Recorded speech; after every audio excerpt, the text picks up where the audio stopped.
It's good to see you. And you, Clive. Jill? Otto said you'd been attacked by Akashic. What exactly happened here? Those skies are what happened. Not long after they fell here, but that was more than enough. The rest are still down there now. And while we have a few willing... What do you think, Clive? That we join the fight. I thought you'd never offer. Now, where I need you is the Fallen Gate. That's where the fighting is fiercest. Let the men know you've come to help.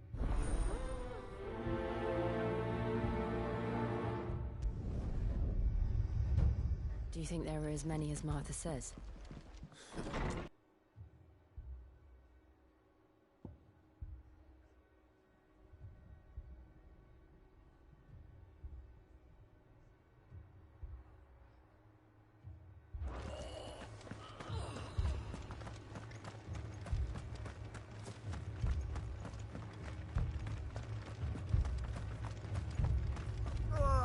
Just patch me up as quick as you...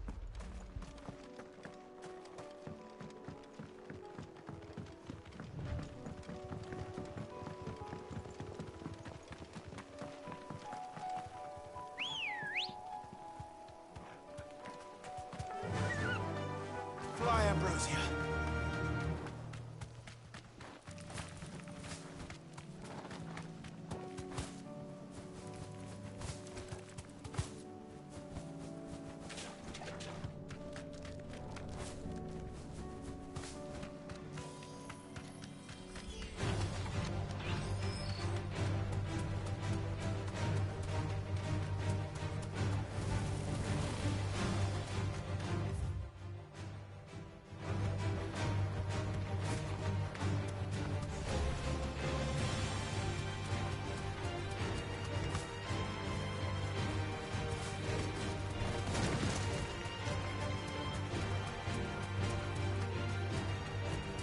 Certainly quiet.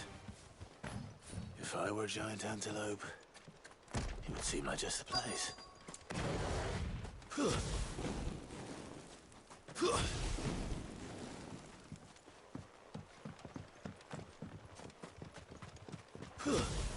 doubt we'll find one bigger than that. You hungry, Torgal? Enough!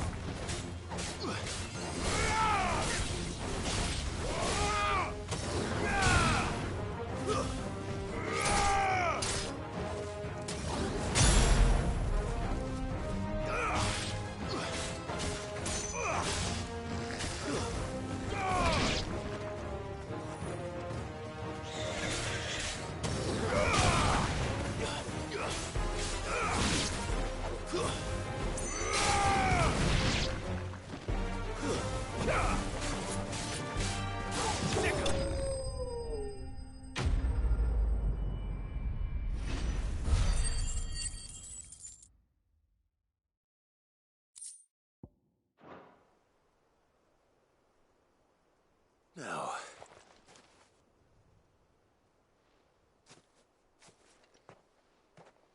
will it be enough, I wonder?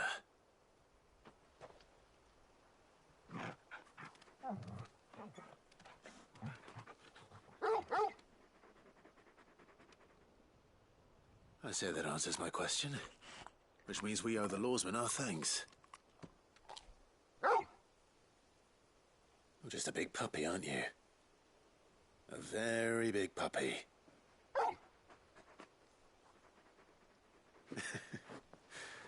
You do know you can take that with you, Torgal. Lady Karen will be relieved to hear you've got your appetite back. Come on, boy.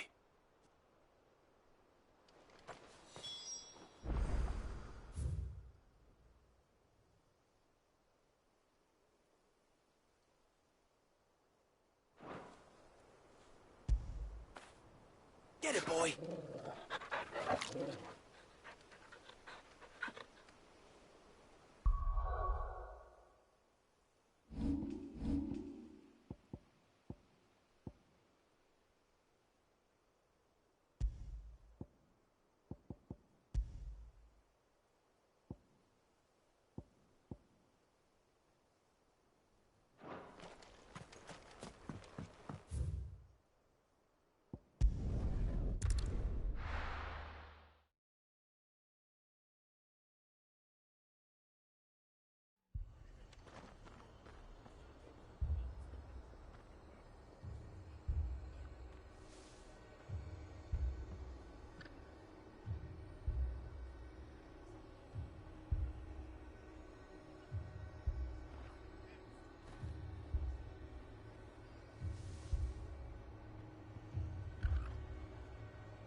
You don't think they've abandoned us, do you?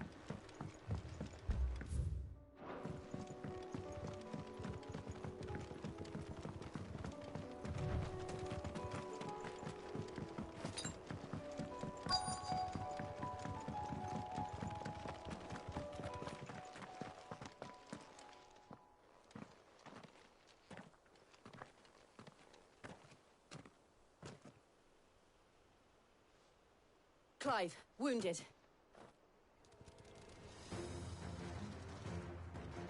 We deal with the Akashic first.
These men don't have the look of hired swords.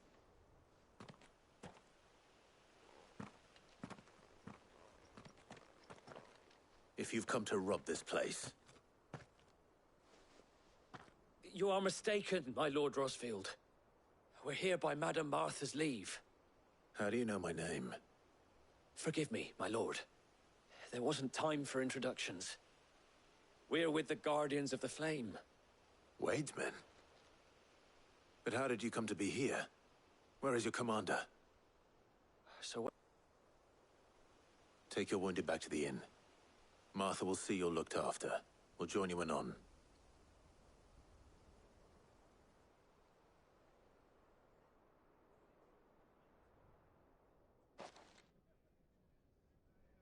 Homes.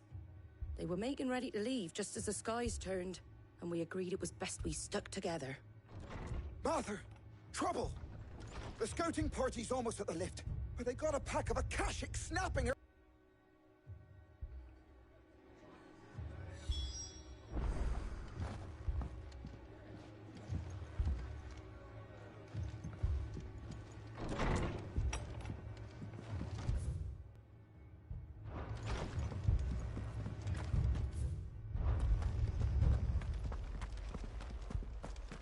My brothers.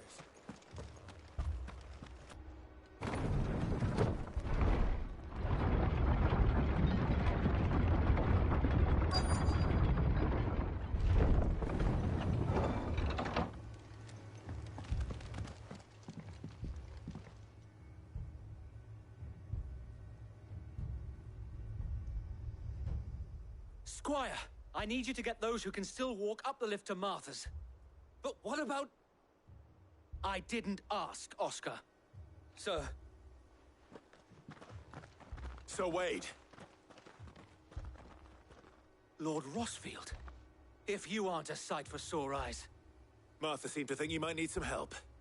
And by the looks of it... We thought we could sneak by them. But we didn't know there would be so many. How could we have?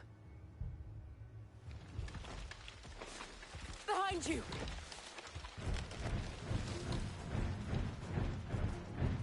Damn it! We need to get the injured to safety. Do you think we can hold them off? We can certainly try. Are you with us, Sir Wade? Always. Then let's do our duty.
Is anyone hurt? I don't think so. And yet again, you've pulled me from the flames. It's just a pity I keep walking into them. You've never been one to shy away from danger, Sir Wade. Like any shield worthy of the name.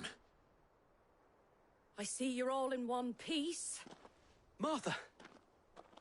Is something wrong? The lookout saw smoke coming from down Eastpool way. Too thick to be a hearth. A second horde. Feel like finishing the job. Always. Jill and I will make for Eastpool. You'll need to move the injured without us. Don't you worry about them. The moment my men are safe, I'll follow. Good luck.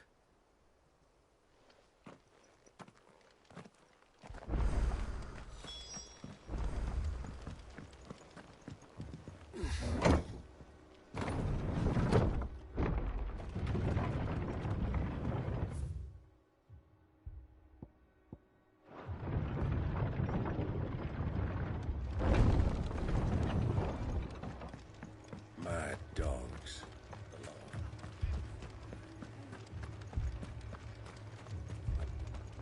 How do?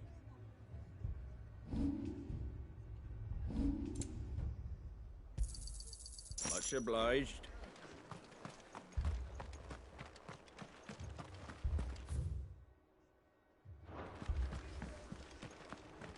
This man's gonna die if we don't get him to a healer.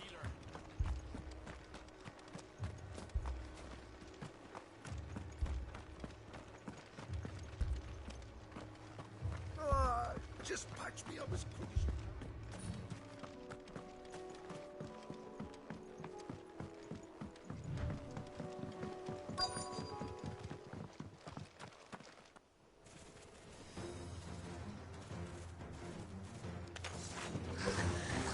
They're headed for the rest.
We have to slow them down.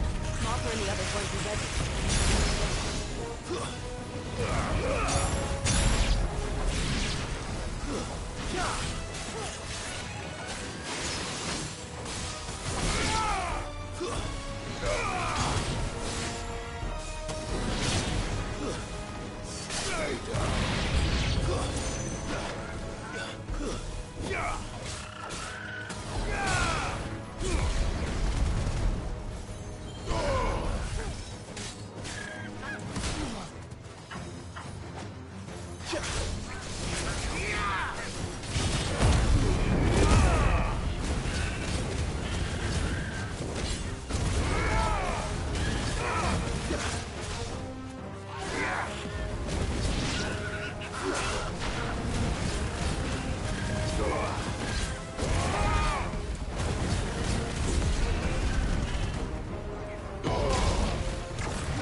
Something's coming.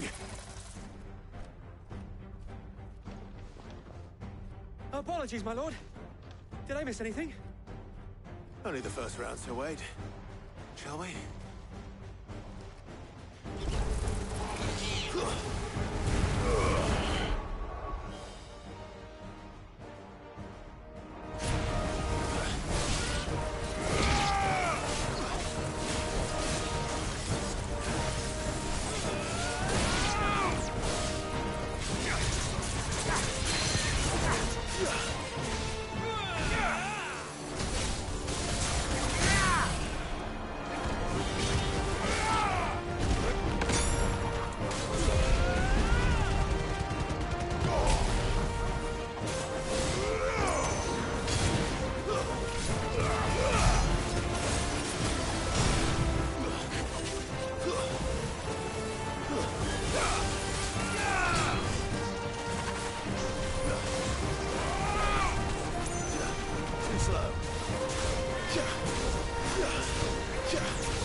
Do you see any more? No. I think that was the last of them. But it won't be long before the next lot arrive. Then we make for Martha's while we can.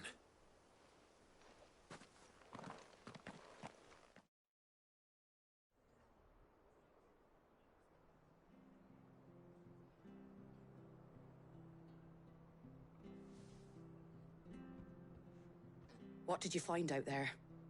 The same as Sir Wade. Scores of Akashic. Well, wherever they came from, they're gone now. Our lookouts say the lowlands are clear. Hopefully we'll have enough time to lick our wounds. How many of your men were injured? A damn sight less than if you hadn't turned up. Thank you. It was a hard-fought victory. But as long as the skies remain dark, I fear the Akashic's numbers are only going to rise. It's not a matter of if the Horde will be back, but when. And whether that's sooner or later, we'll need to be ready. The inn here affords a good view of the land, and is easily defendable. I'd like to make this one of our outposts. What do you say, Martha? You'd have more men to guard the rest. Well, when you put it like that, of course they can stay.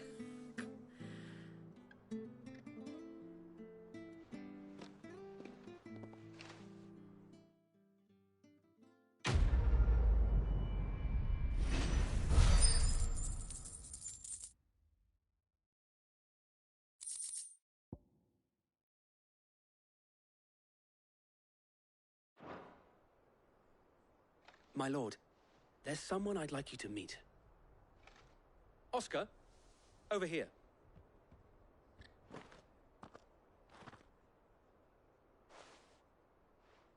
It is an honor to make your acquaintance, Lord Rossfield.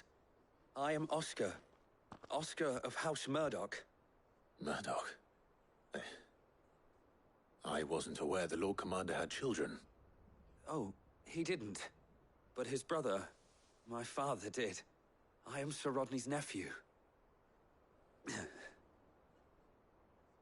Well, go on then. It's not for me to ask him. Yes, Sir Wade.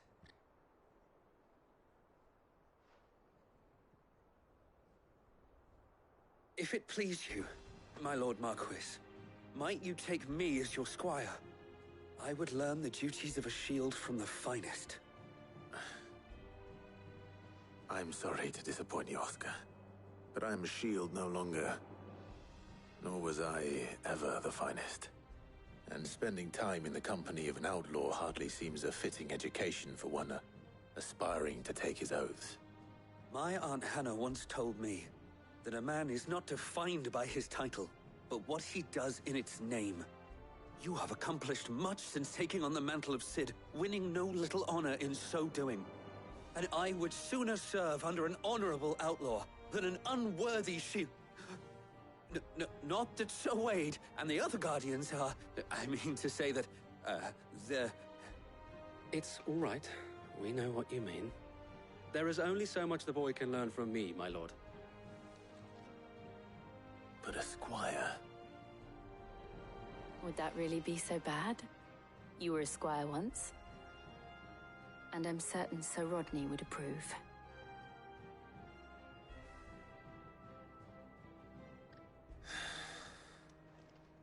Know that I'll show you as much leniency as your uncle showed me.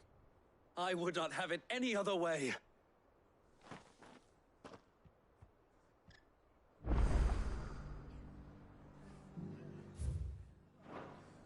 I will not let you down, Lord Rossfield. You, or my uncle. We shall be staying here for the time being, and not just for the ale. I'll have one of my men...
see that?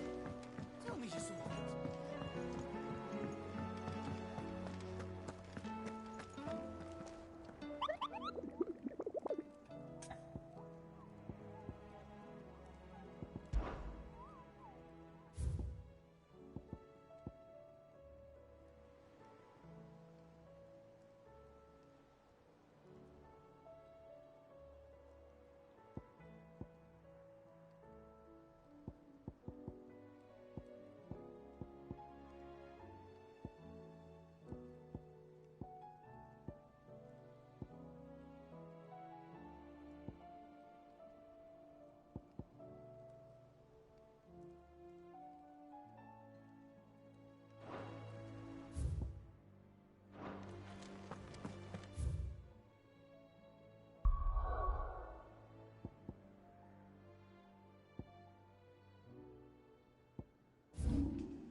You deserve a rest.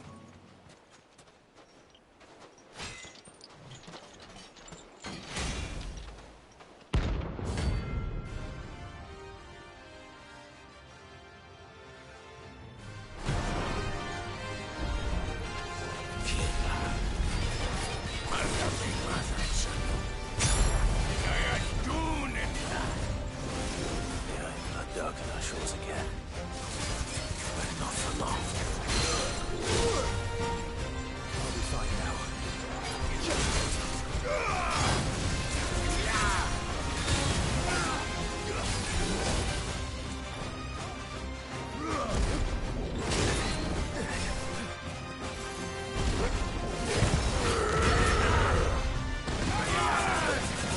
Forgive me.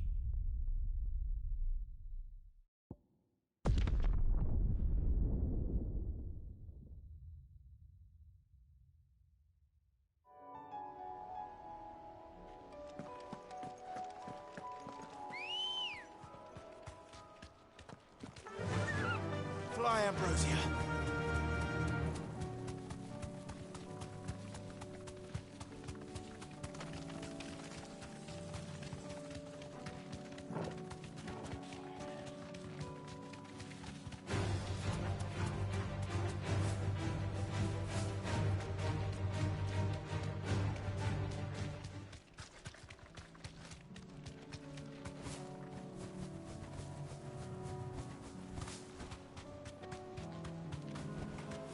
Be safe.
No more vengeance. No more war.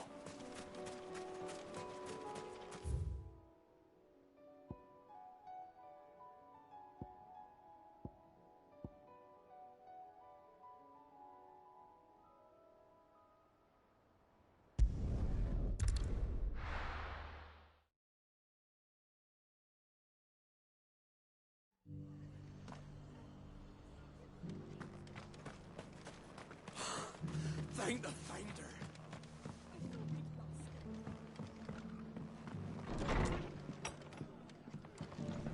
Battle's over. I'll have any man who ain't in need of treatment himself come and help you with the wound.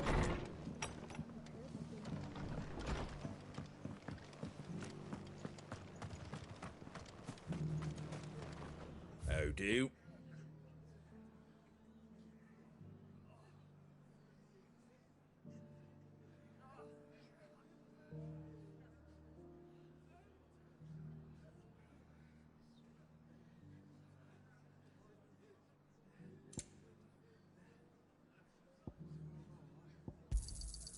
Much obliged. There you go. Take care out there, eh?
I noticed you and Torgal had gone off somewhere.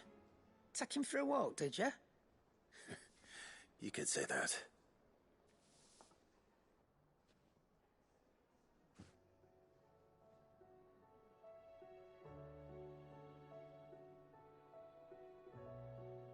So, Molly's leftovers weren't good enough, eh? That'll teach me for treating you like you're still a pup. All right, no need to shout. Now we know what you're after, I can see about getting some in. Speaking of which, I brought one for later. Can I leave it with you?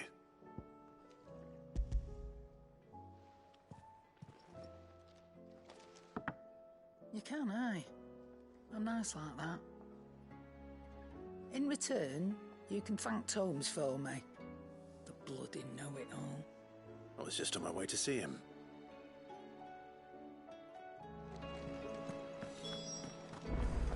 Seems the hideaway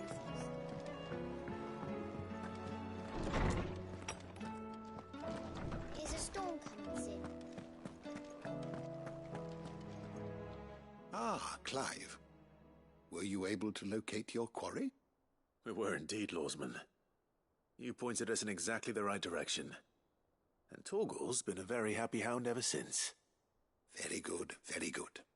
Lady Karen sends her thanks, by the way, for your part in solving the mystery. Ah. But that reminds me. After your last visit, I found myself pondering Torgal's talents. Do you recall our conversation concerning Lady Jill's role in Torgal's transformation? About how she somehow woke the power within him. Precisely that. A reasonable conclusion, I thought. But one which raised certain questions in my mind. You see, the Fenrir of legend served Shiva and Shiva alone. And while the powers attributed to him are certainly impressive, the records imply they are somewhat different in nature to those you described Torgal as having used. What do you suggesting? That Torgal may be the beneficiary of more than one Icon's power. Consider that in addition to Lady Jill, he has served as a loyal companion to you, your brother, and even the late Cid. In short, the Icons hitherto near at hand, or should I say at paw, have been diverse and plenty, and that number has only grown as the realm's dominance have fallen to your sword. One can but speculate as to how all of this has affected Torgal. He has seemed more fierce of late. And if I am not mistaken, he will grow fiercer still. We are fortunate indeed to be able to count him amongst our allies and not our adversaries. Oh, he's more than an ally. He's a friend.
First we find Isabel.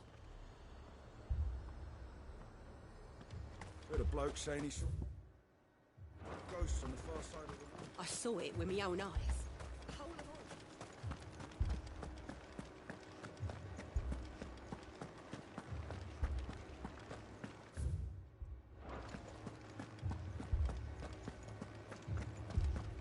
I can't do it.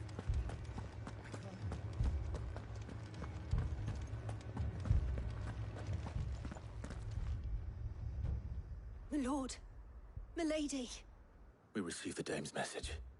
There have been sightings of strange creatures, I understand. With the blue eyes. Yes. Like a Kashik, but different. They've taken so many. I've lost count. Akashic, but different. Ultimus thralls. And what of your mistress? Is she here? Oh, no. She went to the garrison to ask what they were planning on doing about all this. Then we'll look for her there.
We could leave.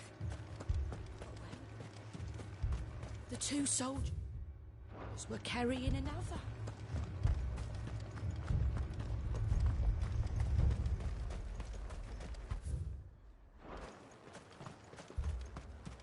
Madame, please! Half the garrison's been slaughtered by those things. We lost the captain this very morning. We've tried requesting reinforcements, but there's been no word from the capital or the Dominion in days! What more would you have us do? I would have you do your duty. Those at the Vale look to me for protection. And protect them I shall. Because they are my charges, and that is my duty. In case you have forgotten, the people of this town are your charges. But more than that, they are your people. Your sisters, your brothers, your lovers. So you have a choice. Lay down your sword and watch as they are slaughtered, or take it up and do what is right. She speaks the truth, you know. This here, it's all we have. It's all that's left. What we have left is our lives! Do you really want us to lose them as well? Not if we don't have to. Look, there's a cask under the captain's bunk. Let's talk about this over a drink, eh? I'm listening. I'll have a word with him.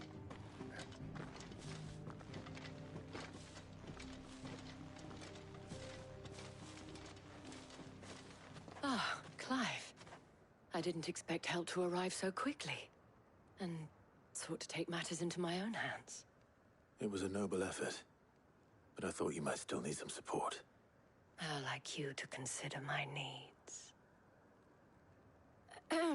What we need to consider is where the creatures came from. The way the survivors speak of them, one would think they appeared out of thin air.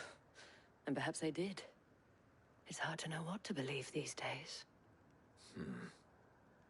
We'll talk to the survivors.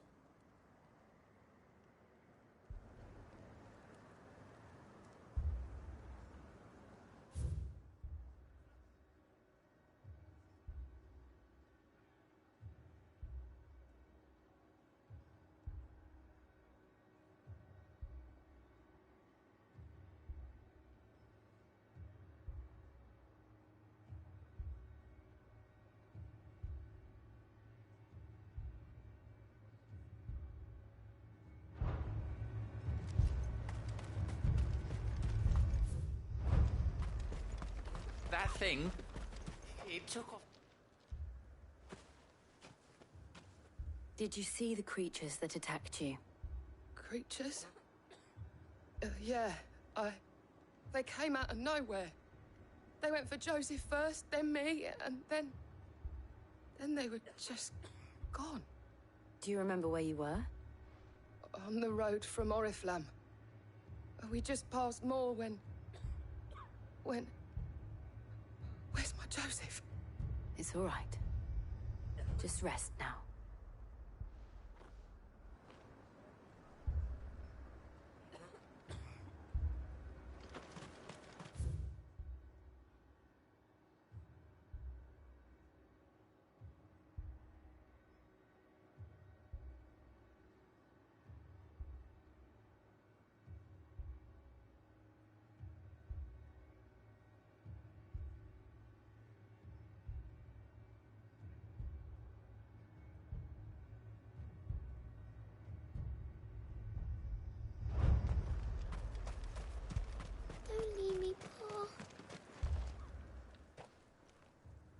You're a pikeman, yes? What happened? I've got family in Moor. I heard the flood was spreading, so I went to see if they were all right. And a pack of them glowing things found me in the meadow. I ran for my life. I never did get to the village. Leave that to us. At least we have an idea of where the thralls might be now. We should head for more.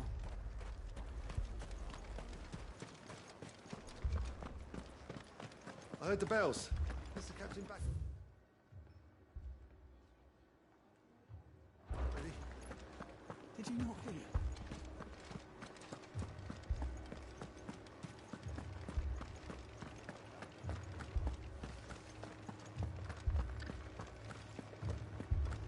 It was all they could do to escape.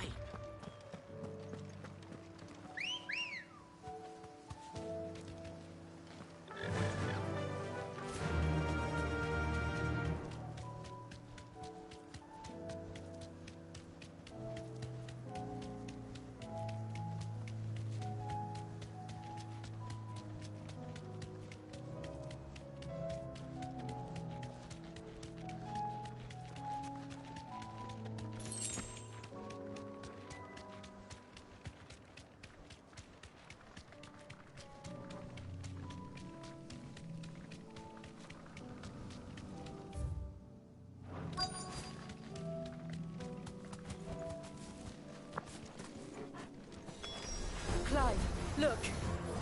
I see them. With me.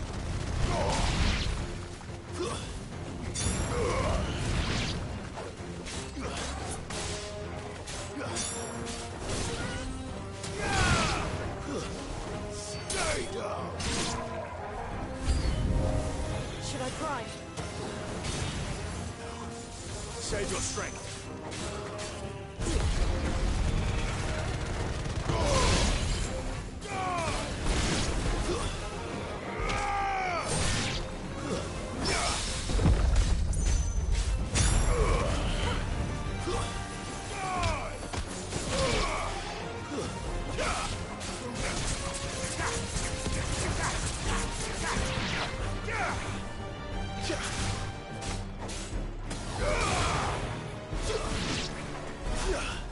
Soil and stone.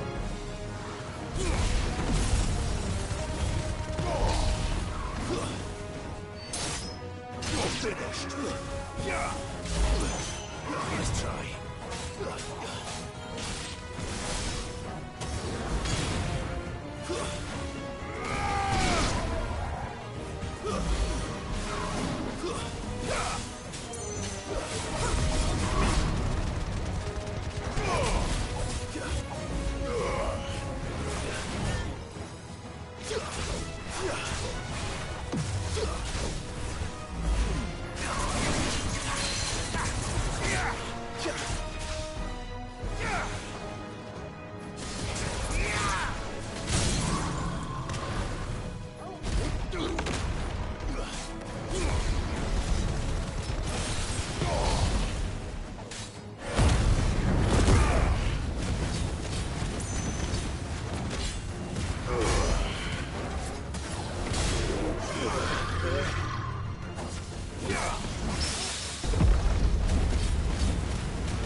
Enough.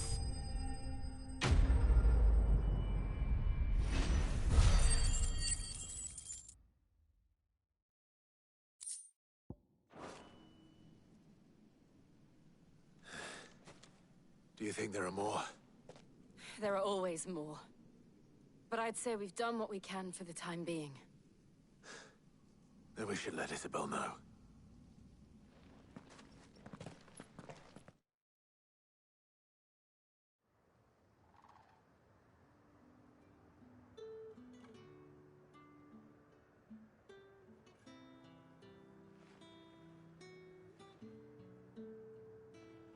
You have the town's thanks. Don't thank us yet. There will be more. Many more. And you'll need to be ready for them. Oh, we shall. Isn't that right, Captain? Yes, milady. The garrison will be ready. Philippe here has convinced most of the men to remain at their posts. For now, at least. Hearing that the Dane would look kindly on any man who committed himself to the task certainly didn't hurt. It's not the most selfless of motives, I'll admit. But whatever it takes, eh? Now me, I never needed convincing. I became a soldier to protect the people I love. And the people I love include the ones standing before me. Handsome and chivalrous. Now, if you don't mind, I have sentries to post. Milady.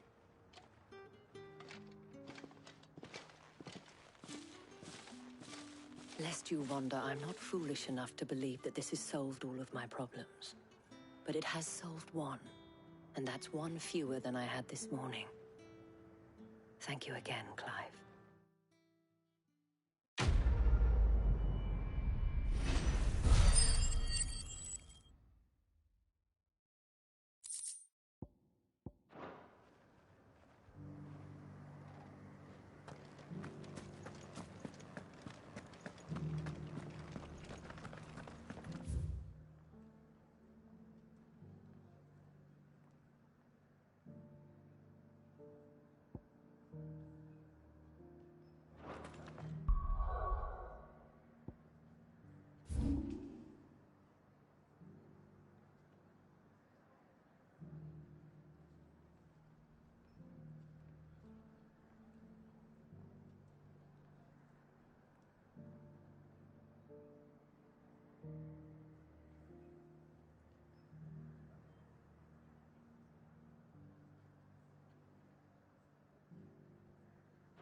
Those things I said before.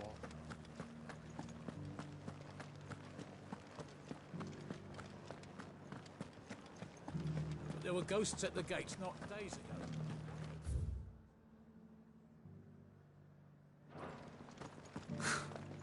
They'd have us believe.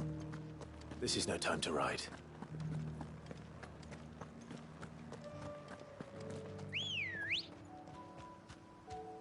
Ready, go?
This beast isn't to be trifled with.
Come on.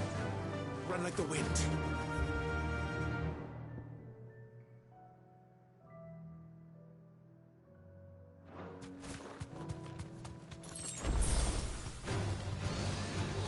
Let's roll ready.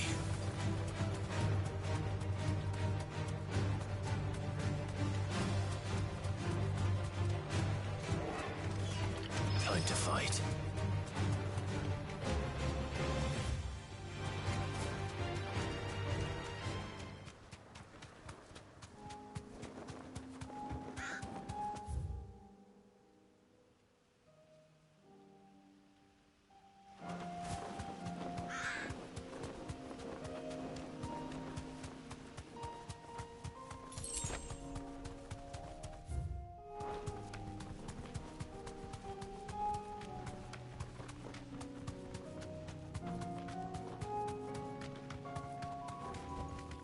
No need to ride from here.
Majesty.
Your reign is over.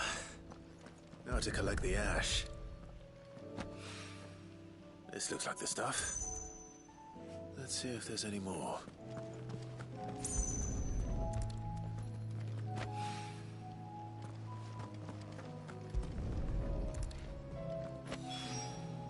That should do it.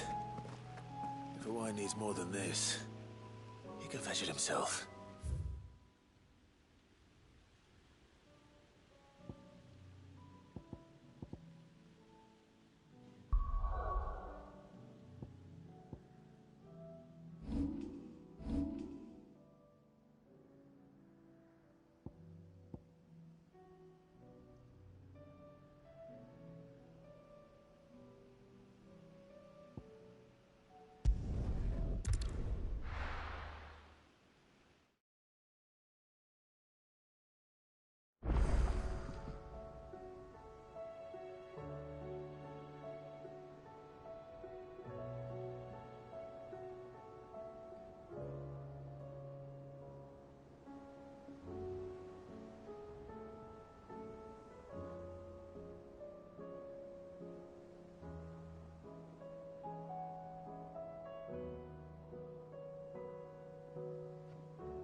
Clive. If you're gonna buy something, be quick about it. You're rubbing me blind, you know. You'll not find a better price than that. Finished, are you?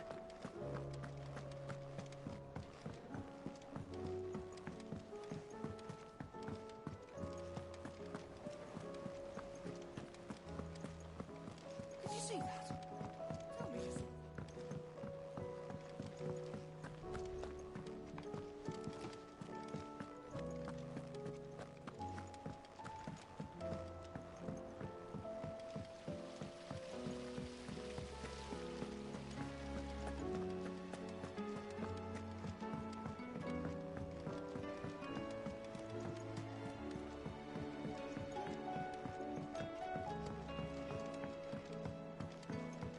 All this fuss over a few dark clouds. All right there, Sid?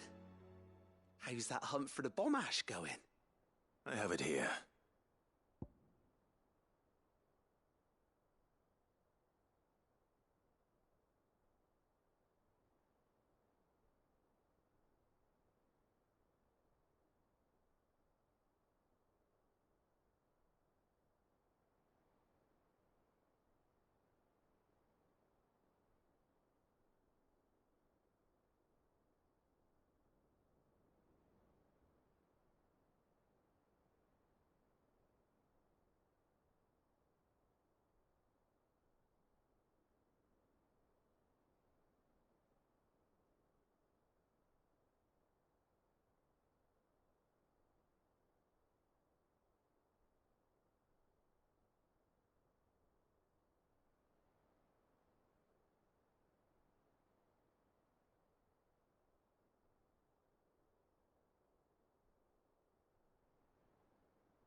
That's the stuff. And plenty of it, too. Enough to keep the Alembic bubbling away for a good old while. You're a gent, Sid. Let nothing say otherwise. Right then, let's get this contraption up and running.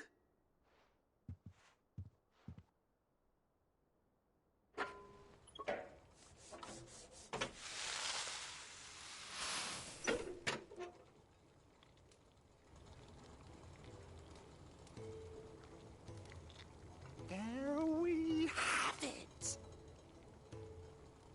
The Telemon Alembic. And it works just like the chief said it would. Very impressive.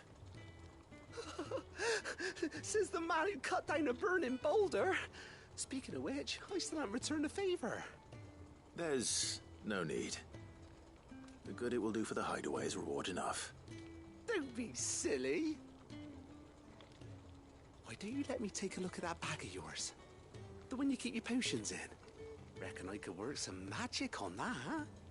What kind of magic? Well, we happen to have isolated a substance in our test run of the Alembic that I reckon will make even the toughest leather supple as anything. Thought we might use it to breathe new life into old boots and the like. Save the hideaway a few gil. Ah, I reckon if we slap a bit on your bag, it'll loosen it up enough for you to squeeze in a bottle or two more. Well, it can't hurt to try, I suppose. That's the spirit. Leave it with me. I'll only be a mo.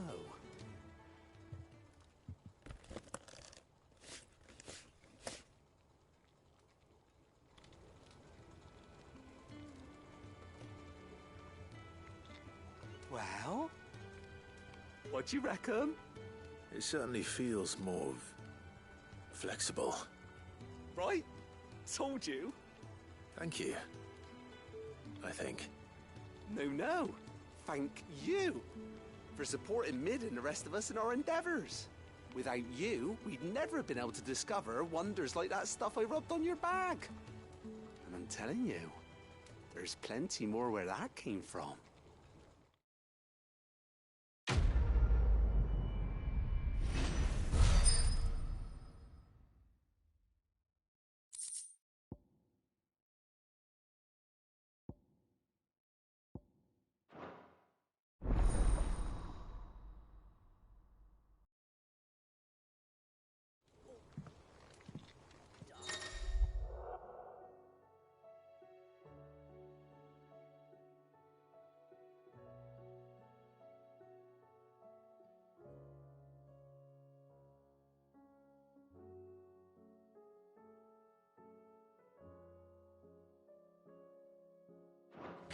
crowds. You'd think the people here had never seen a...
Run like the wind.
That'll do, girl.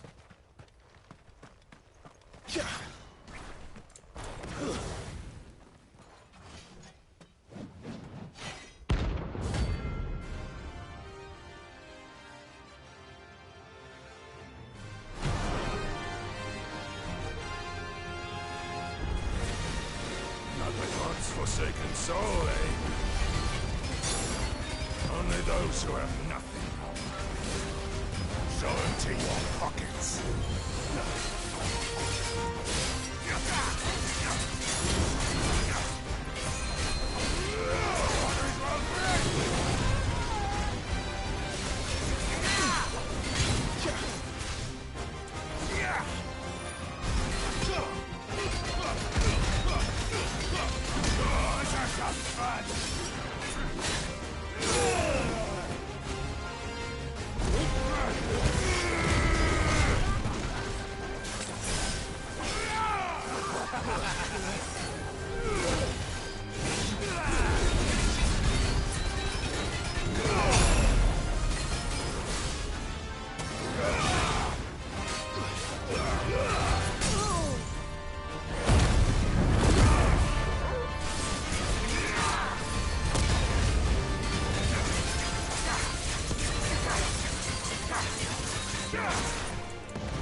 A deserter turned outlaw. We were more similar than he knew.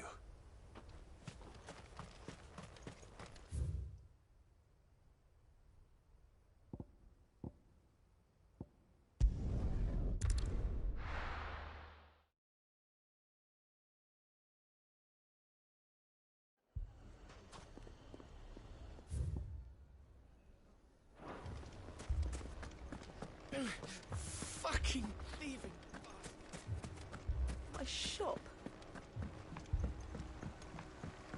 If I had my pickaxe, I would have... All my finest pieces.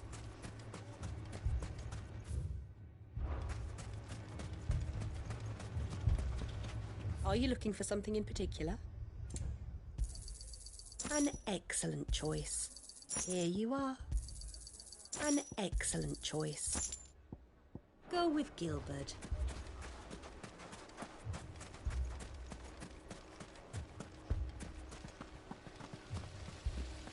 What are we to do? We could fight, but what would it cost us?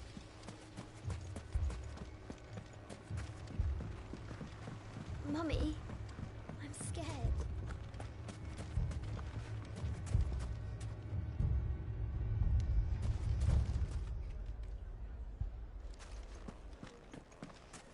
Oh, I'm ruined. Sid! Your new companion appears much more formidable than your uncle. Should I be worried?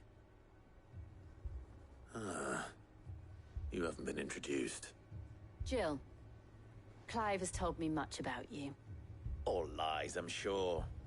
Your Stolas said that Dalamil has a bandit problem. Indeed. Although, you're a little late. They left with our food and guild days ago. Any idea where they went? The desert's a big place. Your guess is as good as mine. But the fact is, I have more immediate concerns. What did you say to me? What did you say? Ah, as if by magic. Let's just say we've yet to reach a consensus about how to solve Dalimil's little problem. And at this rate, it won't be the actions of the bandits which prove to be our undoing. It will be our own. Now, I've tried reasoning with the dissenting parties, but even the Desert Hare has limits. Perhaps we could talk to them. What makes you think they'll listen to us? What makes you think they won't? She makes a fair point, Sid. And you won't have wasted much of your precious time if you fail. They're just across the courtyard.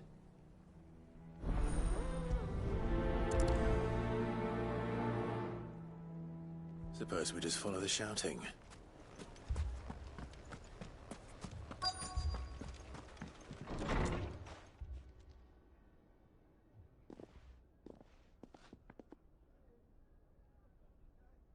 You wouldn't talk like that if it had been your men whose throats were slit. Blood for blood, it's the only way. We hire mercenaries and have them mount the bandits' heads on our walls as a lesson to the rest. And what happens when those mercenaries are slaughtered like your men? Are you going to hire more? We're better off using that coin to buy food and supplies. If we hire mercenaries, the only thing we're buying is the bandits' ire. And you cannot fill empty bellies with that. Do you hear me? But what happens when they come back? Maybe it'll be your throat that's slit. That's enough. Both of you. Any more of this and I'll throw you out myself. Come back when you're ready to talk like adults.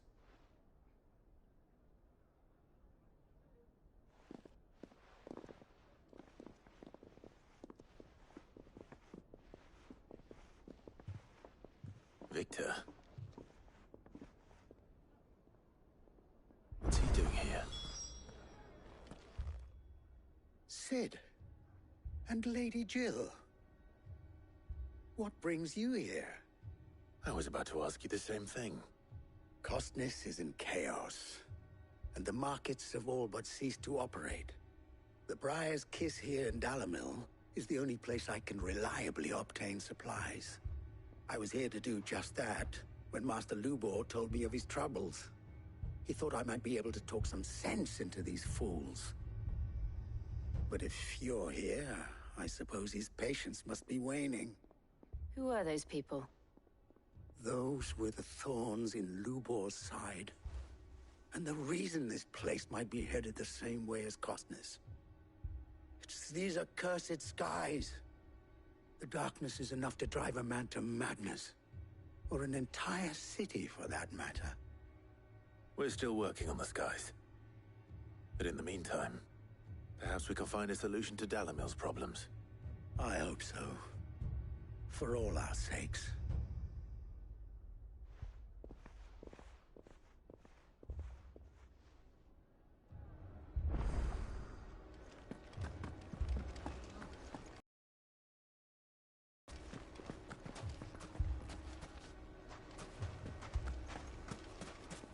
People take notice of wealthy men.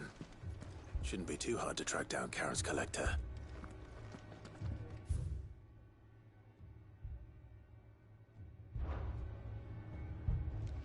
Haven't we had enough fighting?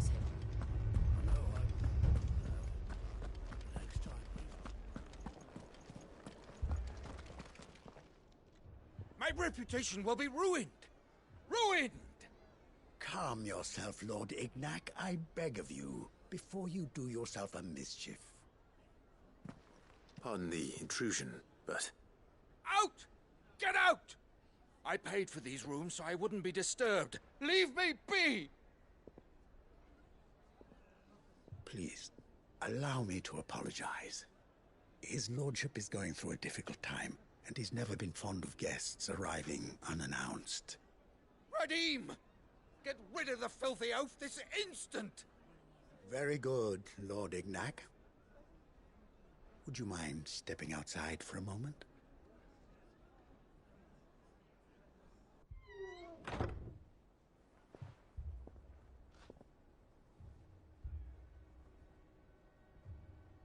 I'm sorry if I've caused you any trouble. That? No. That's just how his lordship is. Though the morning's events have left him somewhat fractious. He has been dispossessed of his luggage, you see. The thieves also made away with a considerable amount of coin. Coin the innkeeper will soon be keen to collect. I don't suppose a certain blade was among the stolen items. A single-edged sword. It was purchased from a merchant friend of mine. Ah, you know Lady Karen. Yes, I'm afraid it was. Then I'll retrieve Lord Ignac's luggage. But I have one condition. You have but to state it. You are welcome to anything that is within my power to grant. I want an audience with Lord Ignac.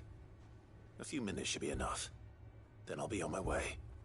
A condition I would be a fool to refuse. Of course, you shall have your audience. I don't suppose you saw where the thieves went? I did not, no.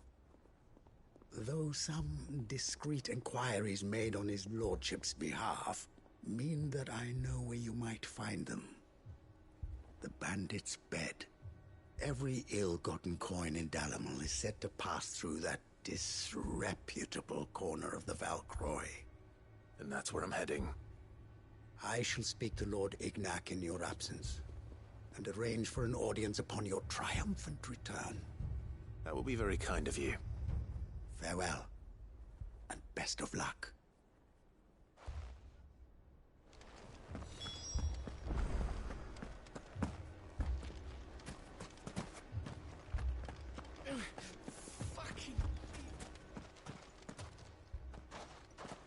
So, you see my predicament? What I saw was a room full of people who were angry and afraid. And with good reason by the sound of it. But if left to smolder, that anger and fear could set the entire town alight. My thoughts exactly. What to do? Both sides wish to protect their homes and livelihoods, if only they could agree on how. But as long as they are divided, we are vulnerable. And if there's one thing bandits like, it's an easy target. What would Sid the Outlaw suggest? Well, if it were my namesake, he'd let them choose for themselves, and be on hand to pick up the pieces when it all went wrong. That sounds like a recipe for disaster. A recipe for disaster is precisely what it is. But perhaps that realization would be enough to make them question the ingredients. While it's plain neither Conrad nor Natalie will countenance the other's proposal, it may still be possible to make them doubt their own. Before presenting them with a third option. And that would be? To pool our resources and save the city ourselves.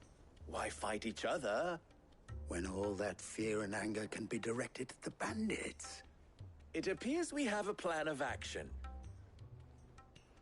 Victor, pay Conrad a visit. See if you can't convince him of his folly. I'll speak with Natalie. As you wish. Your faces are not well known in this town. That may prove useful. Don't worry, Victor and I will do most of the talking. You need only play along. Play along?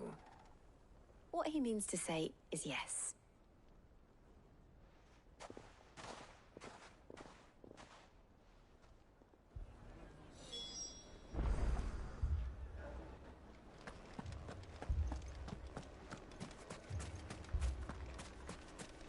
Picture it, Conrad.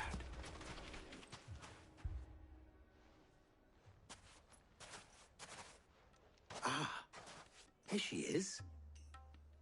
The Lady of the Spear herself. Conrad, may I introduce you to Jane, commander of the Red Wings, the oldest mercenary guild in the Free Cities. A pleasure, my lady. The pleasure is all mine. As I told you, I summoned the commander here from Canver to inquire about a contract. Victor says you told him no. That there aren't any men left to hire. Is that true? True as the crystals cracked. Nobles came and claimed every last one worth his salt. And not just from us Red Wings. You know of the 7 high houses. There must be 2 swords assigned each one. Granted, we have a few boys left. If it's boys you're looking for. Well, Conrad, are you saying that Dalamil's finest cannot defend this town better than a gaggle of unblooded striplings? That a band of beardless youths could better avenge the deaths of your brave men than you yourselves? Absolutely not. We'll show those bastards who they're dealing with.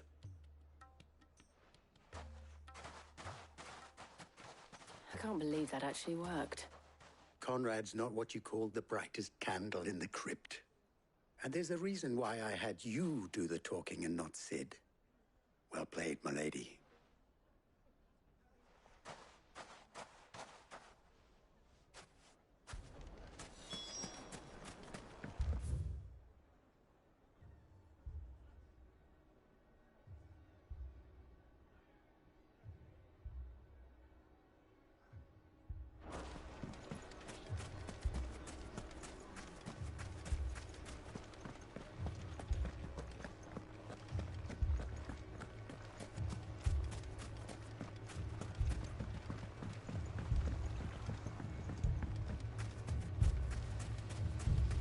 I mean, it may still be possible to buy some.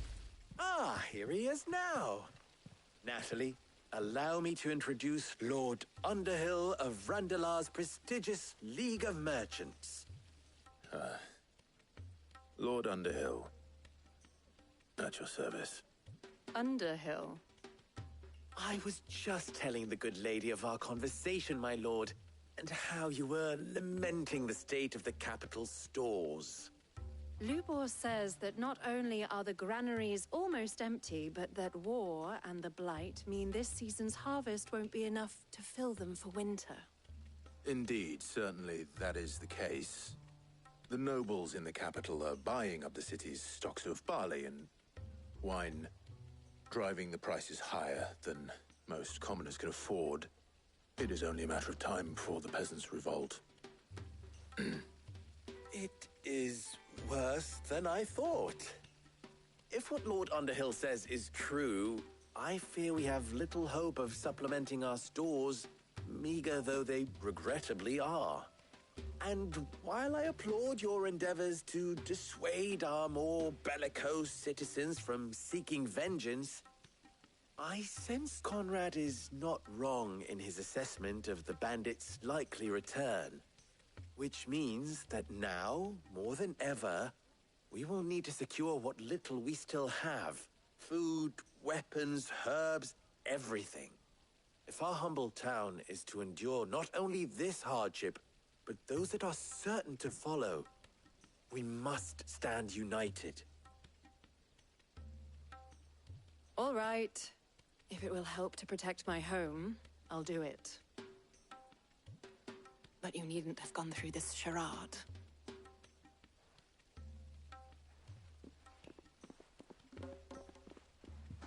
Thank you, Clive. Your performance was nothing if not workmanlike. She saw right through it. I didn't say it was good, merely that it produced the desired effect. Now, my scouts should be returning shortly. Meet me back at the Briar's Kiss, and we shall see what we face.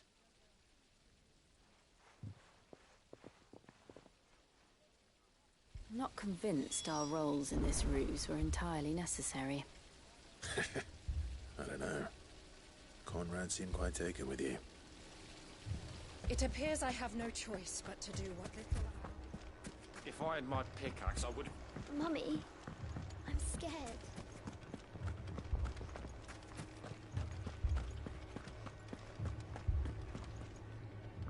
Good news, Sid. Both Conrad and Natalie have somewhat gracefully accepted their new roles. With time, they may even learn to. Time no longer appears to be the luxury it was before lunch. I take it your scouts found the bandits. Technically, it would be the bandits who found my scouts. It appears they march for Dalamil as we speak. All of them. You're not serious. They don't just want food, they want the whole damn town.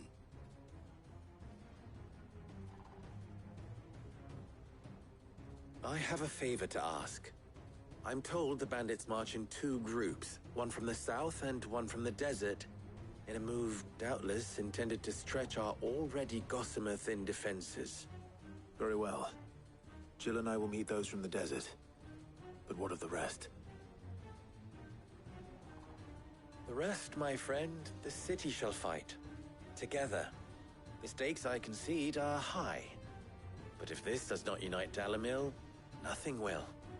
That is a lot of faith to put into those who had their hands around each other's throats but a moment ago.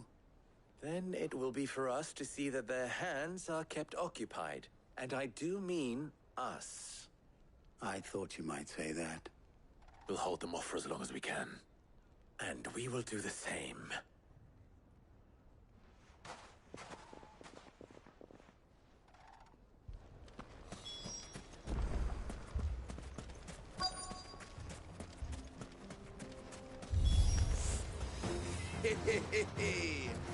The women folk have come to welcome us. I'll take that one. It's all yours.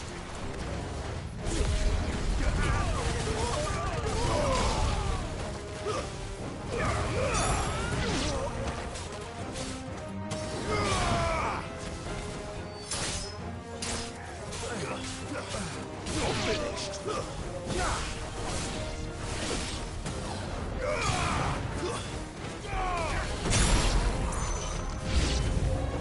They mean to overwhelm us.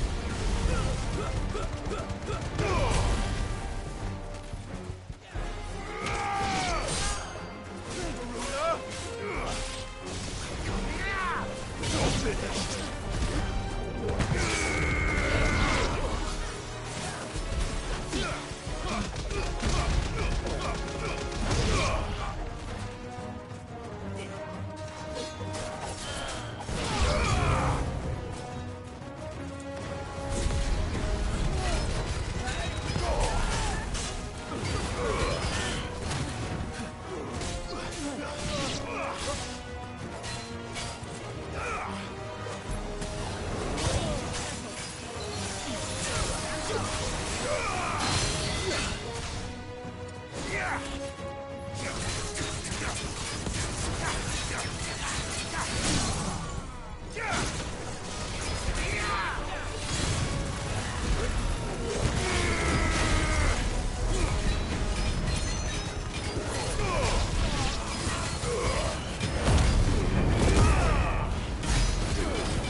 The townspeople. Could they have held out? I don't hear any fighting. What do you think? That we should hurry.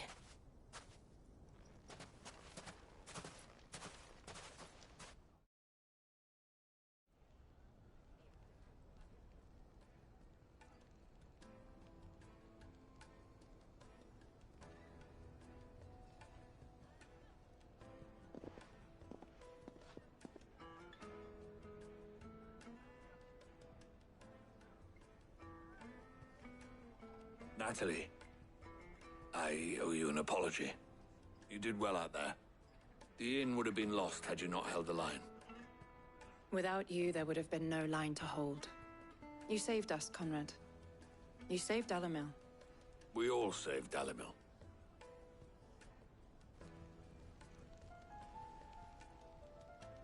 Conrad seems to have had a change of heart. I'd say they both have. I take it from your presence that our visitors from the desert won't be joining us either. Pity. The plan worked, Sid. Granted, it only took an army of bloodthirsty bandits at our gate. Calm now, Victor. Why quibble over the details? We are united, and that is all that matters. As for you, Sid, you fight considerably better than you act. I'll take that as a compliment.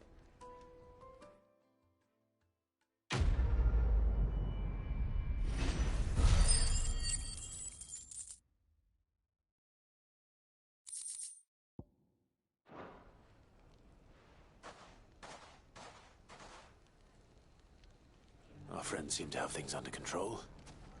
For now, at least. Let's go and put Otto's mind at rest.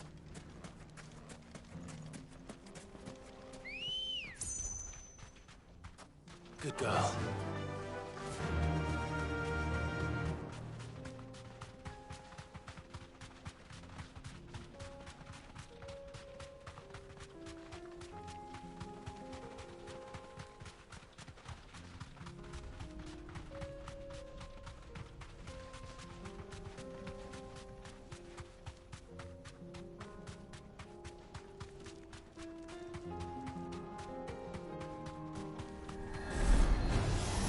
Enough of you, are there?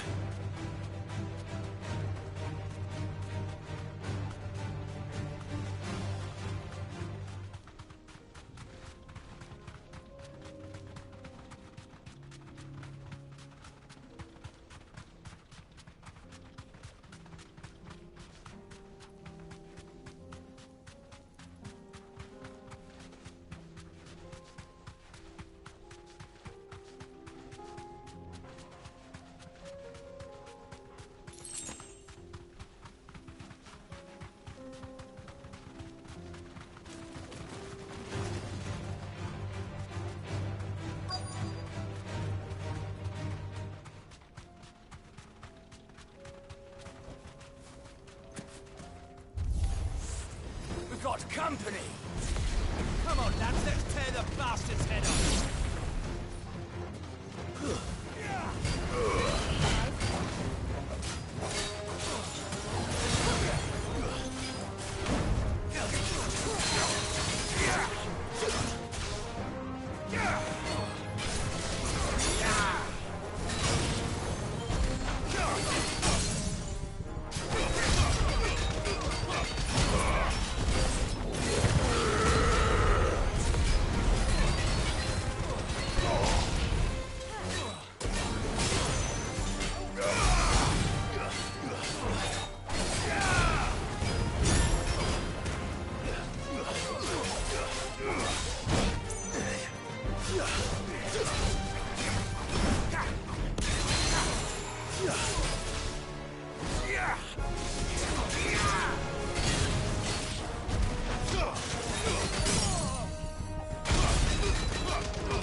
This must be Ignac's luggage. Nothing seems to be damaged. All right. Let's get it back to Dalamil.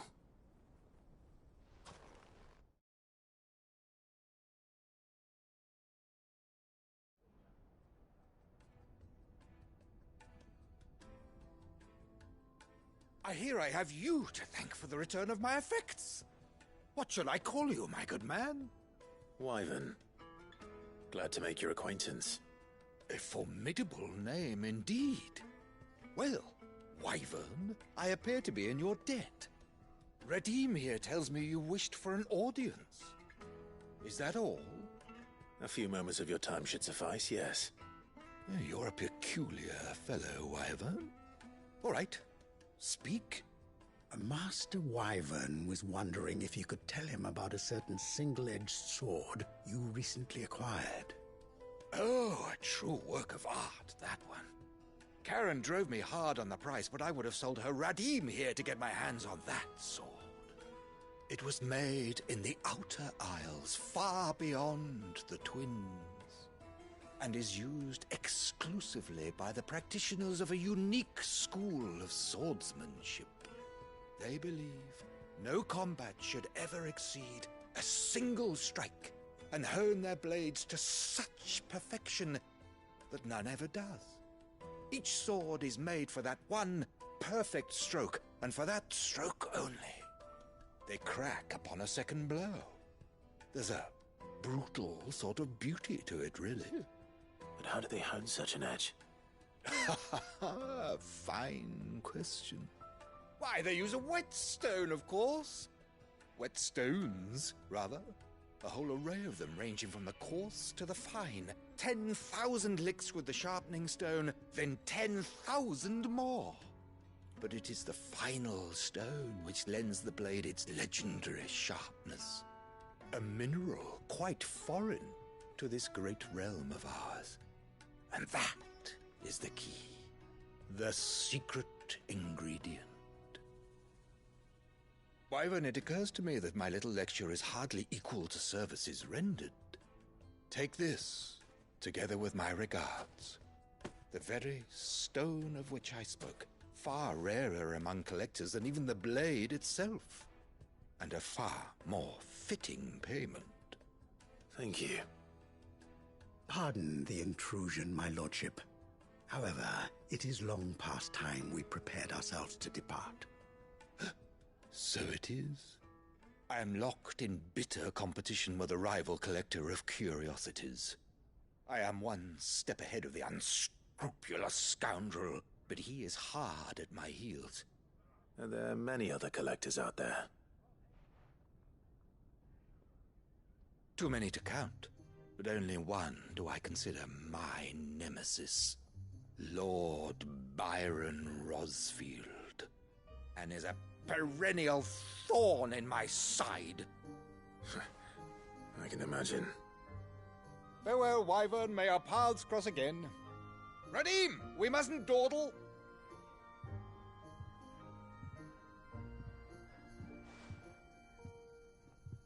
I think his lordship is rather taken with you, Master Wyvern.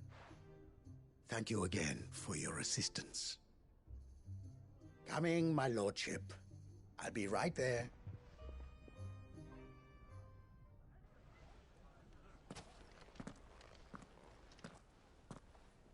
Trust Uncle Byron to find such an interesting rival. Now, let's see what Blackthorn makes of this whetstone, shall we?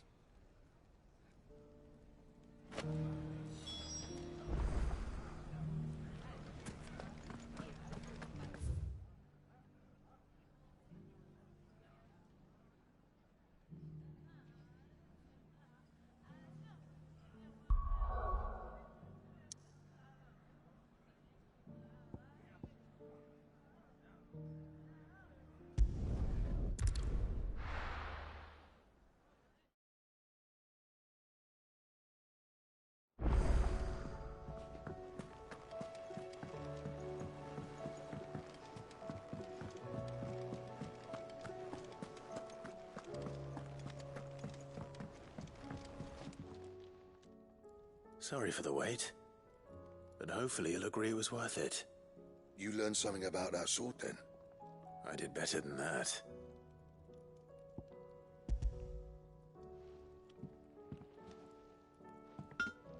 A whetstone? Yes. But not one you'll find anywhere in Valisthea.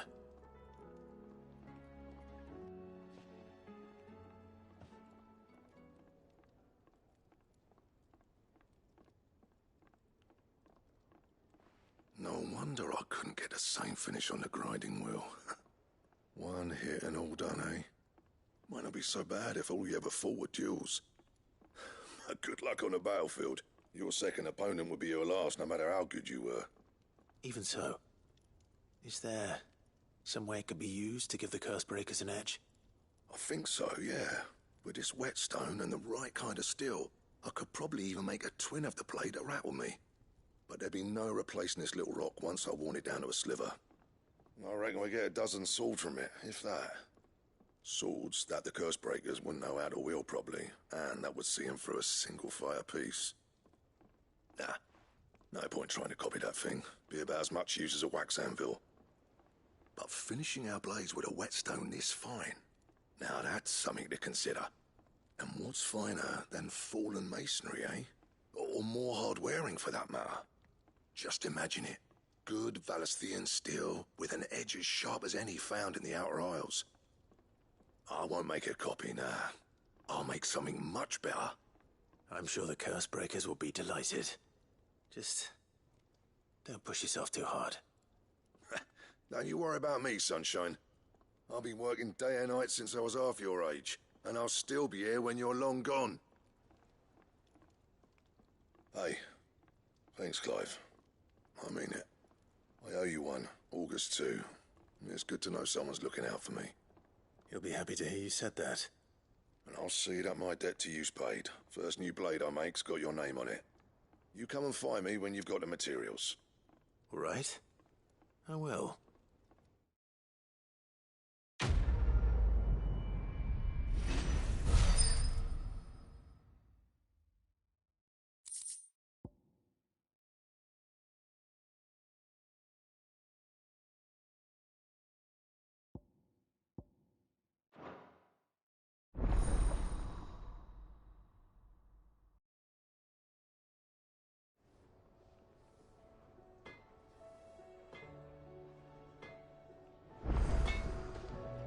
Trouble with your gear, or... So, what'll it be?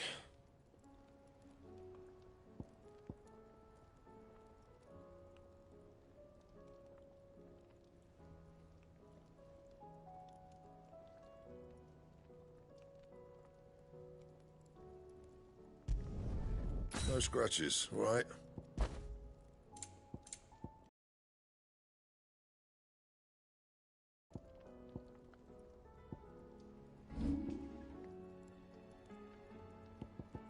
And?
Did you see the pair that got hauled into time?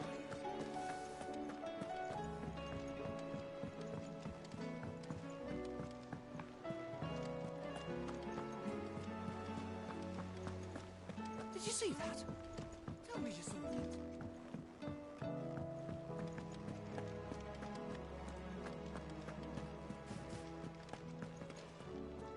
Was wondering when you turn up. Hellos from all our friends thanking you for your timely intervention. How is it you always manage to arrive at just the right moment? Luck, I suppose. Any word on the rest of the realm? Let's see. Storm's still crying out for Mother Crystals. The nations are still in chaos. And the skies are still the colour of a kick in the kidneys 2 days on. So... Right. Clive, we knew this was going to happen. Well, not the bleeding skies part, but you take my point. Now's not the time to second-guess yourself. Now's the time to visit the infirmary. Talia says your brother's awake. Thank you, Otto.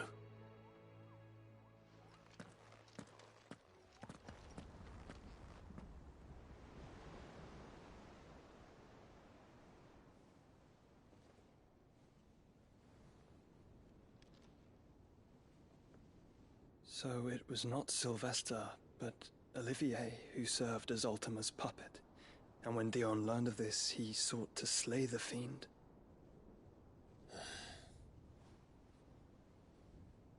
Only for his father to take the spear that would have freed him. Enough to drive a man to madness. Small wonder he hasn't stirred. I would be afraid to wake. Had I but reached out to him sooner, warned him of the threat Ultima posed. But now, both an empire and her prince lie broken. Joshua, what do you know of Ultima?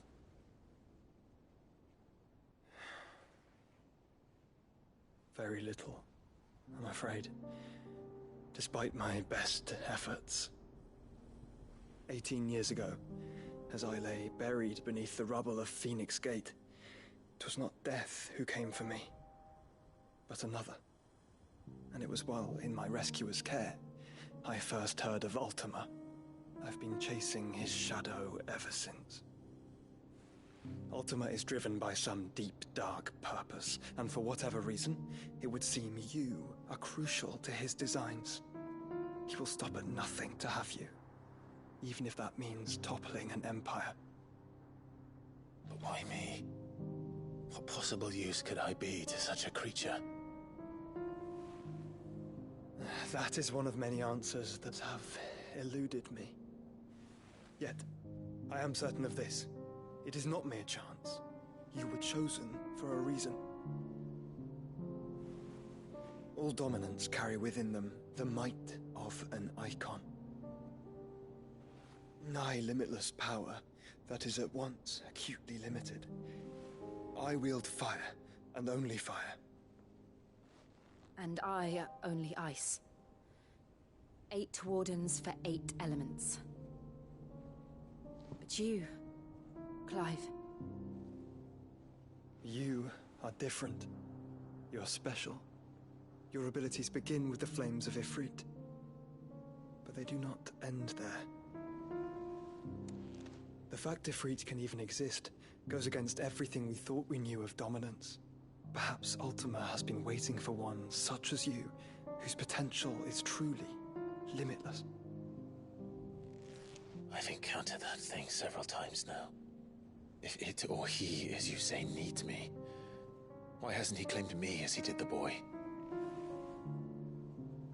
Were I to hazard a guess, I'd say the two of you are somehow incompatible. His mind not properly attuned to your body. His mind? Mind, awareness, spirit, call it what you wish. But I believe Ultima to be an embodiment of the concept. It is why I struggle and fail to contain him here inside me. I'm sorry. Inside you? With every setting sun, I feel my strength wane. And though the Phoenix's flames mend the prison I have made for Ultima, they do so at a cost. We must find a means to bring an end to him before I meet my own. What were you thinking? It was that or let him take Clive. And I've always had a soft spot for my brother. But that doesn't mean you should sacrifice yourself to save me.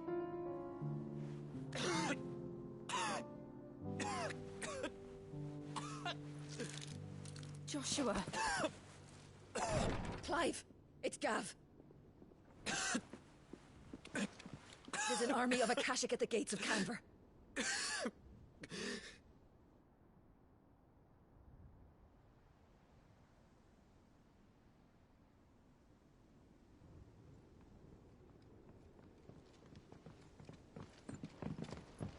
Well, what's the short of it? It's all Tyre told you.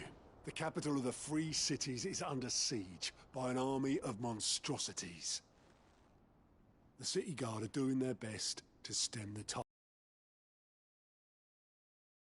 What of Lord Byron and Mid? Were they able to escape? No, but they're all right for now. They're hiding with Gav at midship. We have to get them out of there. And we shall.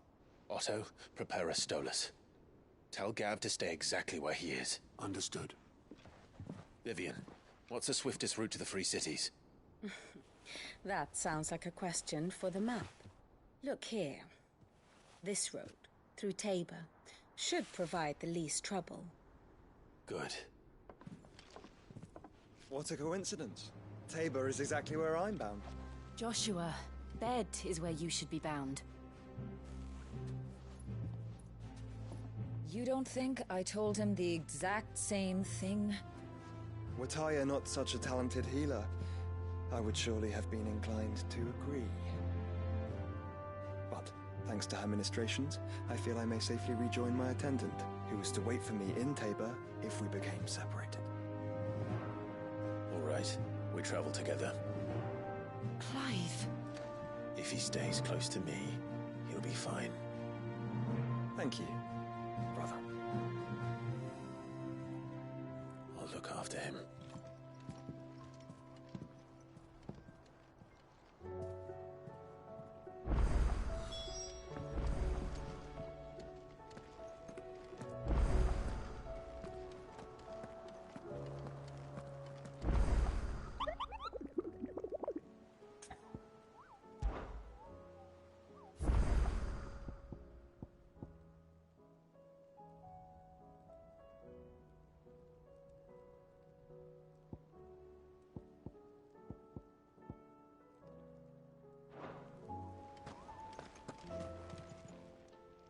How may I help you today, Clive?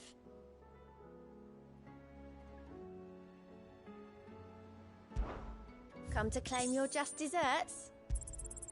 All yours.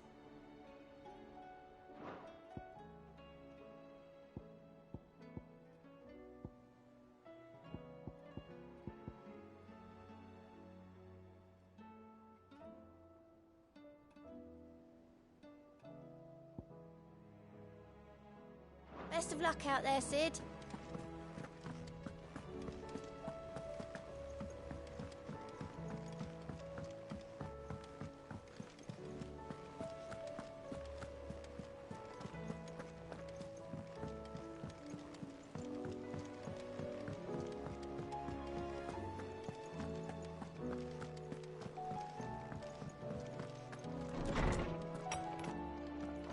Is a storm coming, Sid? Will there be... Sid, perhaps you can help me solve a mystery. I can certainly try. Who's gone missing this time? It's not who, but what. Mid's scales, the ones she made for her workshop. I borrowed them to teach the little ones about weight, and shortly after the lesson, well, they vanished. My first thought was that they'd taken them off somewhere to play, but when I asked, they swore they had nothing to do with their having disappeared. Which almost certainly means they had everything to do with it.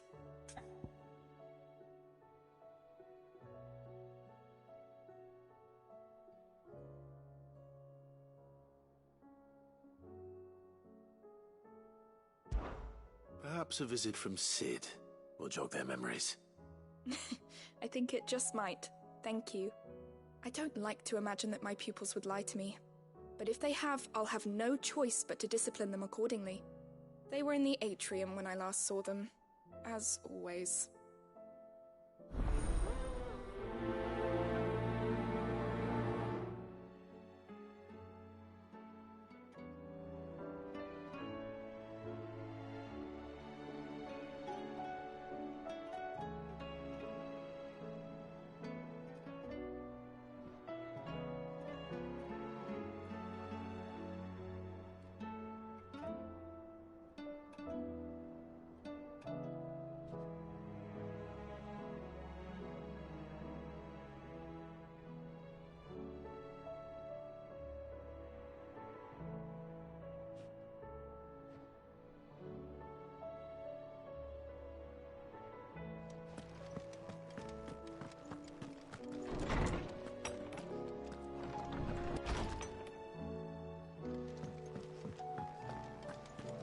Seems the hideaway's lost its appetite. Blasted book! Can you blame?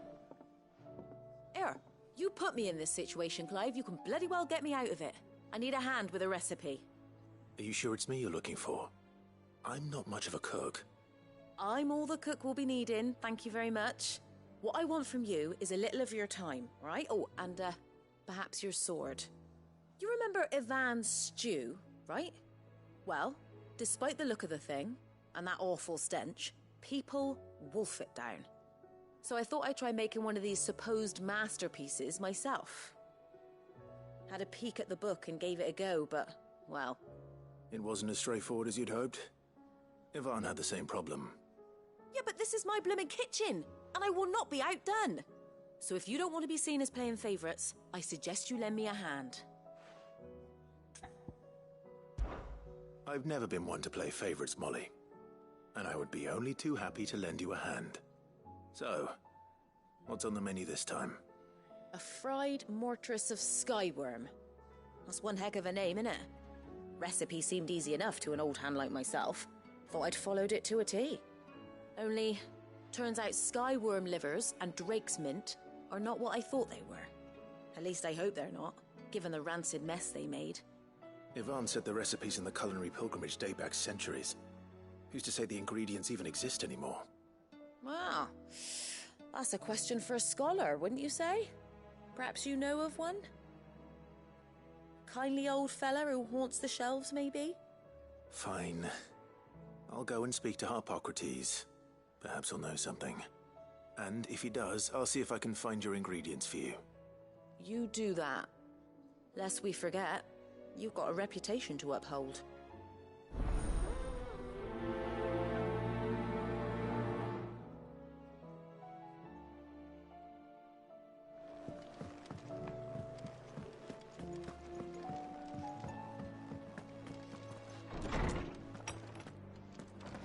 Is a storm coming, Sid?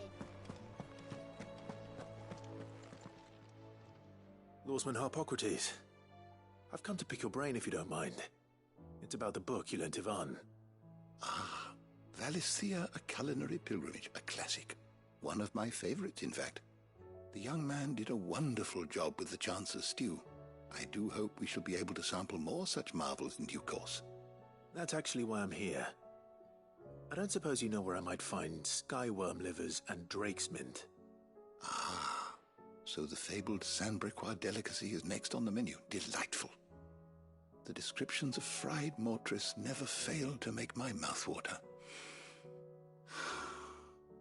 Now, skyworm is a somewhat antiquated name for the wyvern, their ground livers being the paste from which the mortress is made. Dragon livers. How very Sandbrequois. One would have thought the disciples of Bahamut would have a touch more reverence for their icon's brethren, but apparently not. I believe the specific dragon the recipe demands is the blueback wyvern, said to be the very color of the sea beside which it resides. So we know where to look for our liver. But what about the drake's mint? Saint's bonnet in contemporary parlance, a herb which grows along the North Reach coast. I gather that one can locate the cheerful yellow flowers by their heady scent alone, so I'm sure you'll have no trouble finding them. I may add that people once believed game was best served with the flora that sustained it in life, in which regard fried mortress of skyworm is undoubtedly a typical dish of the time. Meaning that if I find one, I find the other. To Northreach, then. Best of luck, Clive. And do save me a bite once the dish is complete.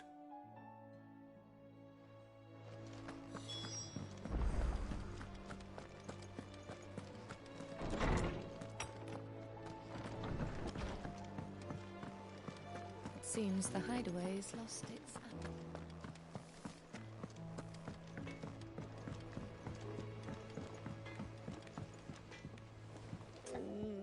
What am I gonna... Is everything all right, Goots? You seem more discomposed than usual. Oh, I don't know what that means, but I'm in a bit of a muddle. Oh, I think Nan might be in trouble, and she's... It's all right. You can tell me.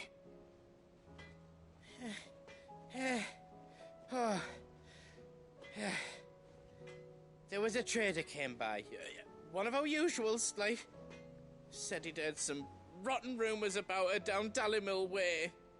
Folk are saying she's been selling to bandits and cutthroats and that. I mean, she's fond of a chance to make a coin or two, aye, but she'd never do business with baddies. Especially not the kind who go hating people who haven't done out. I wanted to ask her about it myself, but I'm scared she'll give us a tongue lashing. She'd never give your tongue a lashing, though, would she? Don't worry. I'll speak to her. Oh, thanks, Clive. You'll let me know what she says, won't you? Of course. I'm sure it's all just a misunderstanding.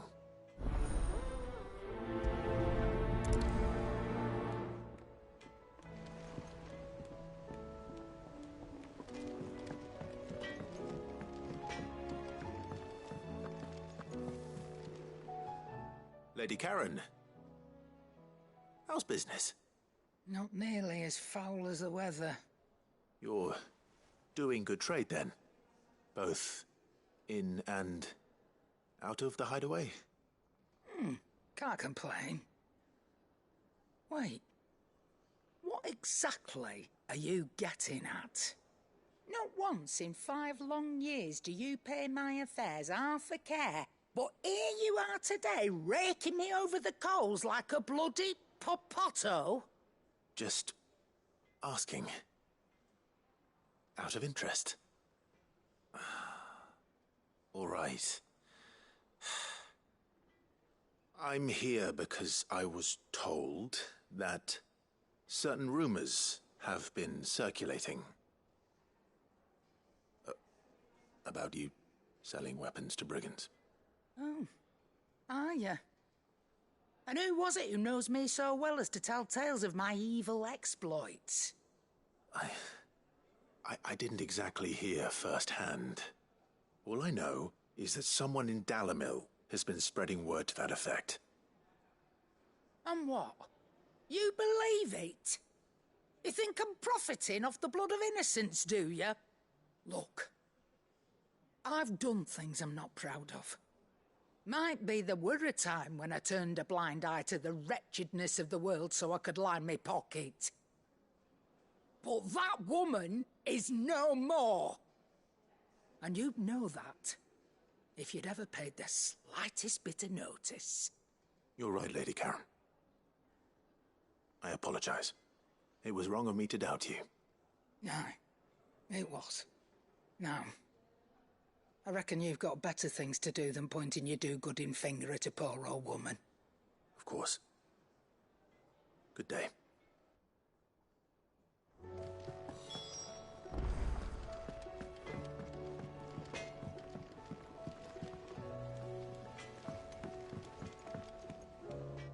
I spoke with Lady Karen. What did she say?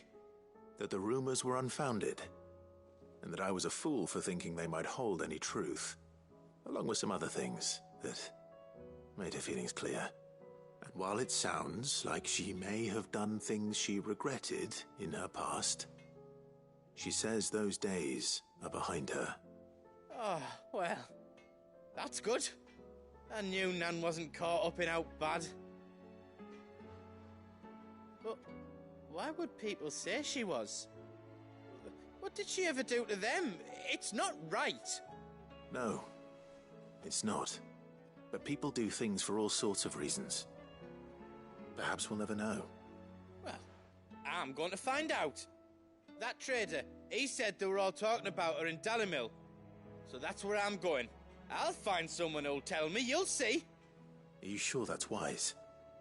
Whoever's spreading these rumors means Karen ill. Oh, right. But that's why you'll be coming with me, isn't it, Clive?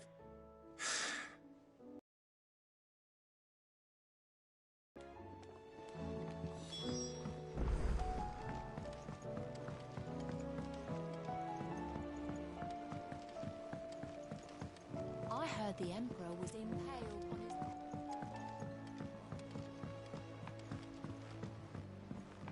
We're all gonna die! You hear me? What do you reckon we should do?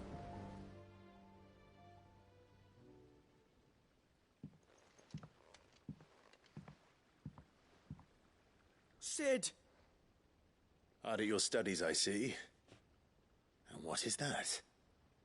It's not a set of scales, is it? No. Of course it isn't. Well, not anymore, it's not. Oh! And just how long hasn't it been one? We're sorry. But we didn't break them. We dismembered them. Just like Miss Mididol showed us. Miss Mididol? And why would she have you dismembering her creations? Because that's the only way to become a ninja-neer. Miss Mididol said, the best way to see how something works is to take it apart and put it back together again. Well then, your work is already half done. Carry on. About that.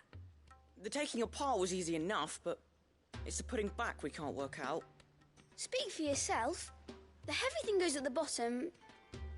Then...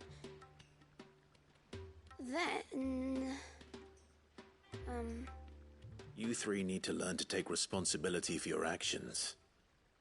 So let's have a look at these parts with fresh eyes, shall we?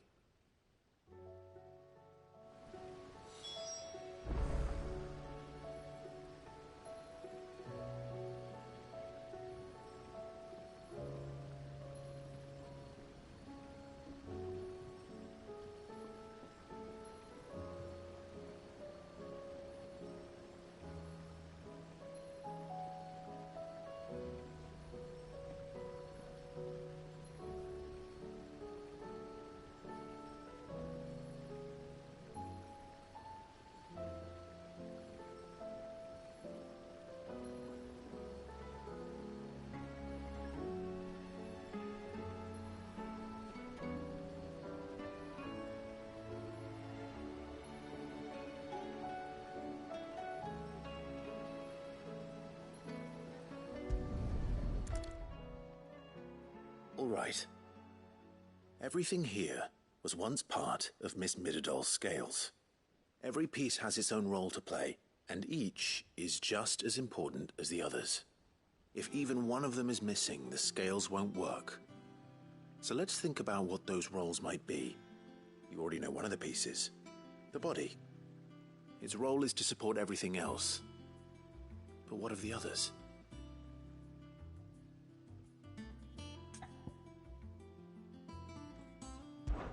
This is called the arm. Why do you suppose that is? It doesn't look much like an arm. You're right. It looks more like a wing. Like a chocobo wing! You've ridden a chocobo before, haven't you, Sid? Will you teach me to ride one day? I'll think about it. Now, what do arms do? Hold things. So wait, maybe this arm holds things too? Good thinking. You're on the right track.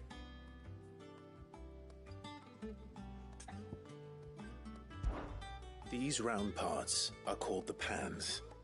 You all know what a pan is, don't you? I do. Molly uses them in the kitchens to fry bangers. But these aren't for frying bangers, you idiot. They're for weighing stuff. But What if I wanted to wear boots?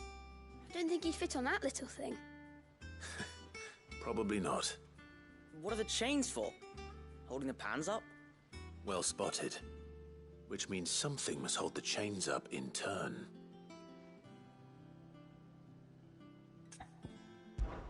This tiny piece is what's called a cogwheel, or gear. Have you ever seen one before? I have. Miss Miradol's dungeon is full of them.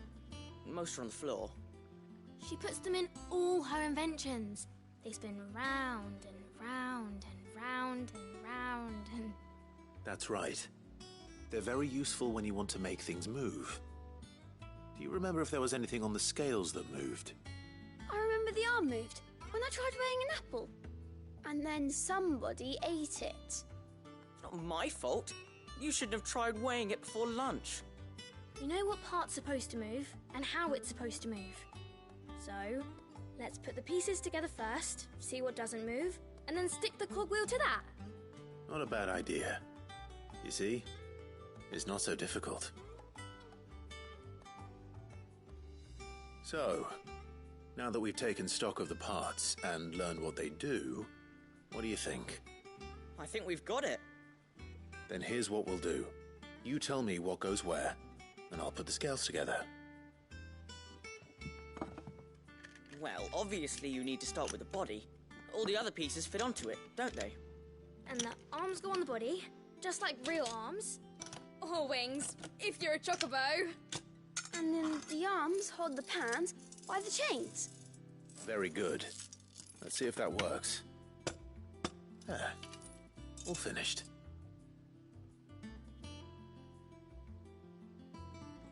Yes! We did it! Well, with Sid's help. Oh, I just put the pieces together. It was you three engineers who showed me how. That's right. We're Miss Miradol's hares. Her hairs? Yeah, hares for the future. She's showing us her secrets now, so we can help out the hideaway when we're older. What do you think, Sid?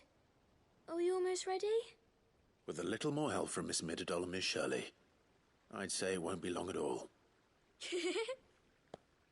You hear that? It won't be long. Until then, though, do try to be honest with Miss Shirley.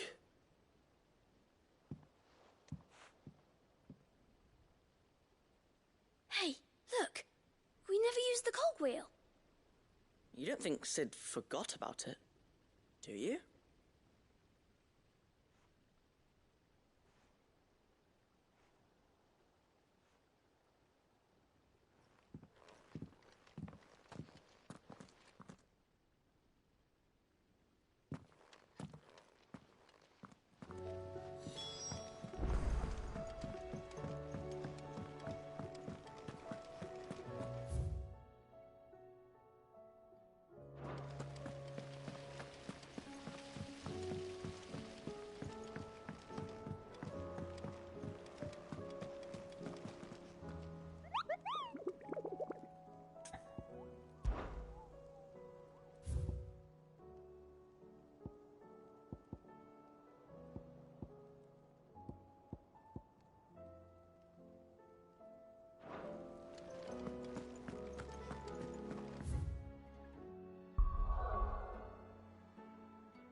dawn coming, Sid? Will there be... Well, did you solve the mystery? It was as you thought. The children had the scales, or the parts of them at least. They dismantled them to see how they worked.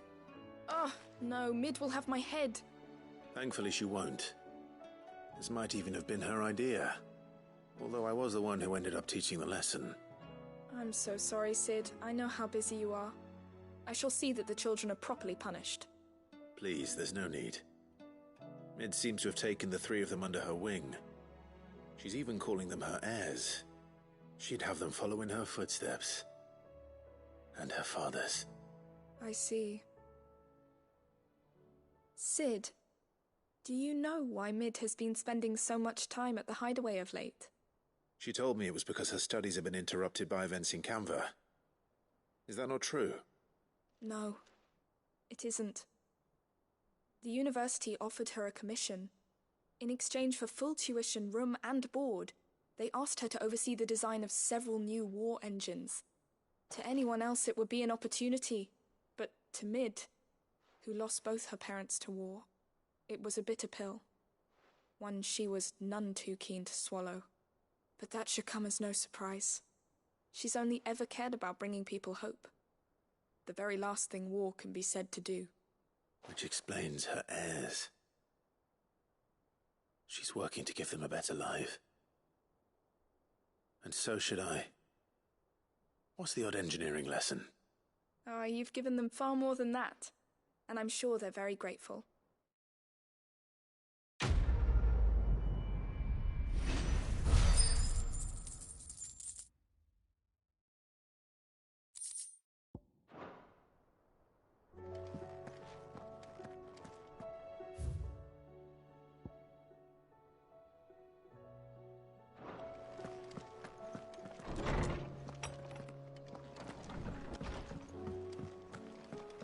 Seems the hideaway's lost its...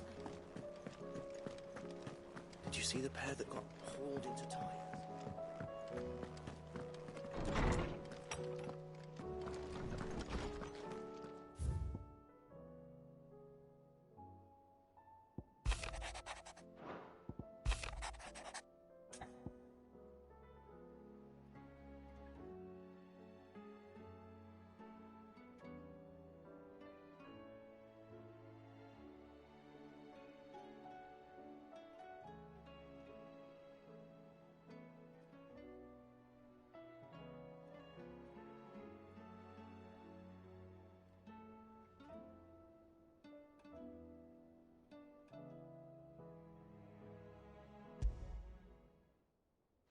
Rutherford.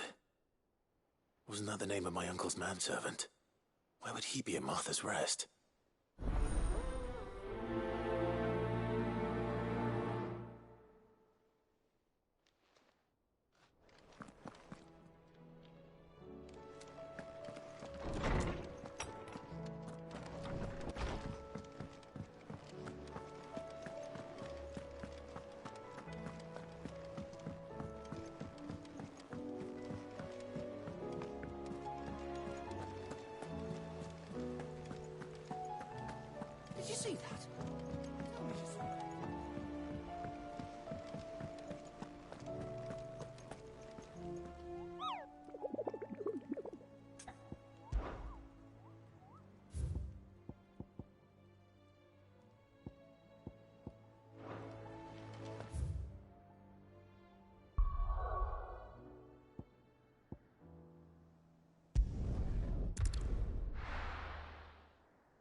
It's like a dream, the four of us out walking like we used to.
Nothing like a little unrest.